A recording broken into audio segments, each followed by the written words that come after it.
African time from Kenya all the way to Nigeria, where the country's finance minister Wale Edun has stated that the new tax law, which includes a 5% fuel additional charge, will not take effect until January 2026. Now, the tax bill that was signed into law in the month of June was designed to harmonize tax rules and also to boost very much needed revenue. And this is all part of a broader fiscal overhaul in the country. But this is a move that has since generated widespread anger among Nigerians. Organized labor has given the government an ultimatum to cancel it or face industrial action. For more on this, we joined this afternoon by Dr. Adeniyi Ifetayo, Public Affairs Analyst and Media Consultant. A very good afternoon to you, Doctor. Welcome to Africa in Business. Good afternoon. It's my pleasure to join you via Zoom. Perhaps let's start off by taking a look at why this new tax bill was put in place and give us a bit more details as to what exactly it entails.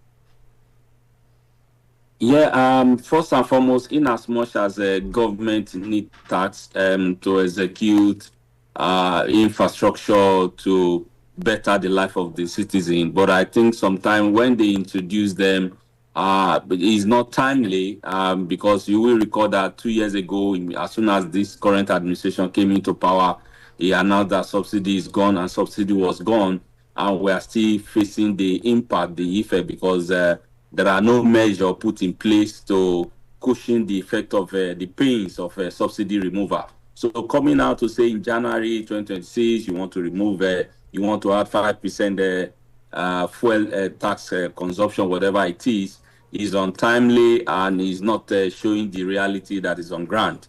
And I think when they said democracy is the government of the people, for the people, by the people, what is government doing, to bring good governance to the people?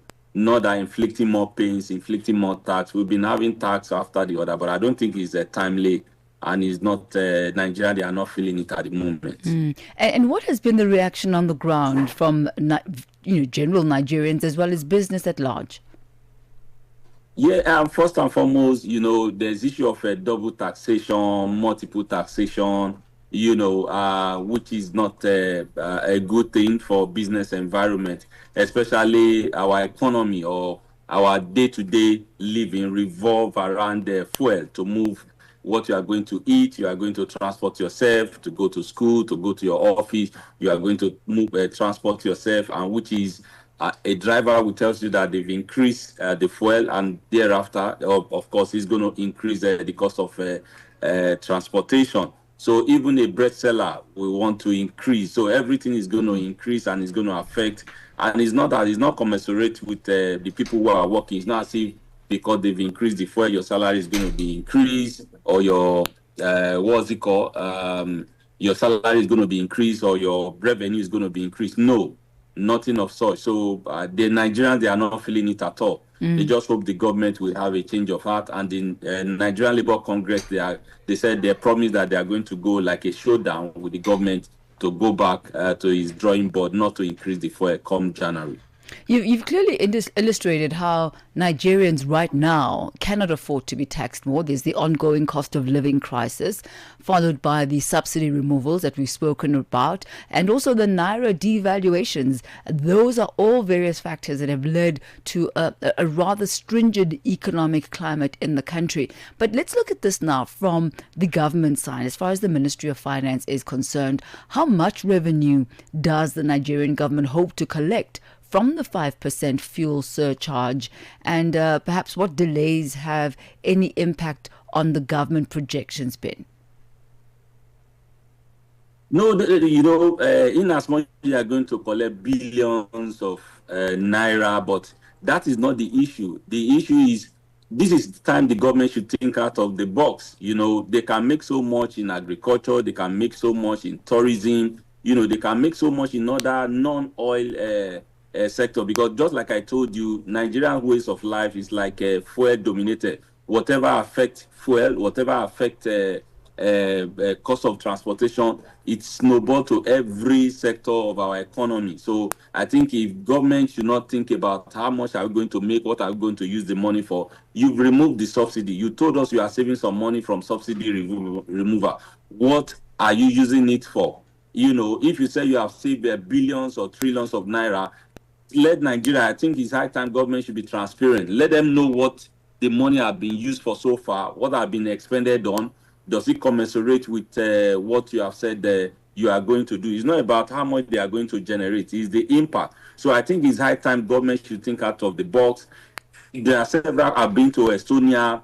80% of their revenue come from tourists. They come there. Nigeria has so much tourist attraction potential, but government is not looking at that. It's just this oil, this crude oil, and only that they tend to focus on agriculture, creative economy. Those are the areas they can look into, to impose maybe 1%, 2% charges, not what affect ordinary human beings. You recollect that our average minimum wage is just 70,000 naira, which is less than $50, per month. So can you imagine somebody using, how much is it going to use to take care of the cost of feeding, transportation, allowance, electricity? So those are the things for me. It's not about how much are they going to generate to execute their project. If you need more money, think out of the box. Look at other non-oil revenue. So let's look at this way, Doctor. There has now been a postponement of the implementation of the Nigeria Tax Act to January of 2026. What do you make of that decision? And could this perhaps set a precedence where politically difficult revenue measures are continually postponed? And could this in any way undermine the overall fiscal reform and the trajectory that the country hopes to attain? Yeah, it is not in no way, like as a leader, you tend to look at all the strata of the economy. What can I do? What am I doing well in this area that I can increase? What am I doing? If you needed enough fund, at least our government, they have been borrowing money to execute some infrastructural, to execute some of their fiscal policy and all of that. I think they should look at that. It's not just adding insult to injury to ordinary Nigeria or ordinary citizens who are going about to manage. We have not come out from subsidy removal. So it's because it's going to affect. That's why you say you can do the job.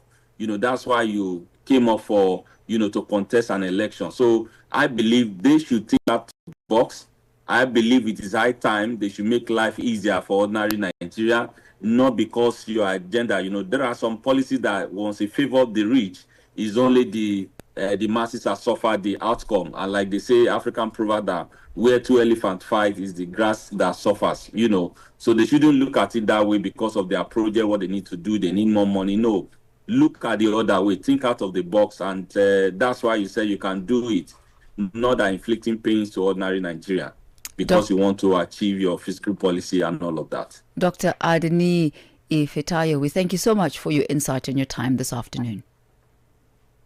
Thank you. It's my pleasure to be here. Thank you, Doctor. He is public affairs analyst and a media consultant. That's Dr. Adeniyi Ifetayo, taking us to exactly 21 minutes after 4 p.m.